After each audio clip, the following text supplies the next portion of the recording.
সাইয়্যিদুল ইস্তিগফার, যত ক্ষমা প্রার্থনার দোয়া আছে এর মধ্যে সবচেয়ে শ্রেষ্ঠ দোয়া এটি। নবী করিম সাল্লাল্লাহু আলাইহি সাল্লাম এই দোয়া শিক্ষা দিয়েছেন আমাদেরকে। এই সাইয়্যিদুল ইস্তিগফার পড়ার পর যদি কারোর মৃত্যু হয়, মওত হয়, তো আল্লাহ রাব্বুল আলামিন তাকে সরাসরি জান্নাত দেন, সমস্ত গুনাহ মাফ করে দেন। আল্লাহুম্মা আনতা রাব্বি, সাইয়্যিদুল ইস্তিগফারের ভাষা দেখেন, আল্লাহুম্মা আনতা রাব্বি, হে আল্লাহ আপনি আমার রব, আপনি আমার মালিক, আপনি আমার পালনকর্তা, আমি আপনার গোলাম। খালাকতানি, আপনি আমাকে সৃষ্টি করেছেন। ওয়া আনা আবদুক, আমি আপনার গোলাম।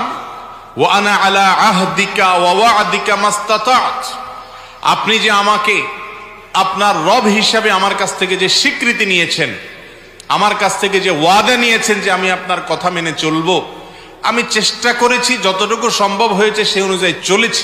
আবু উলাকা বিনিআমাতিকা আলাইয়া, আপনি আমাকে অগণিত নেয়ামত দিয়ে রেখেছেন, কত নেয়ামতের মধ্যে আমি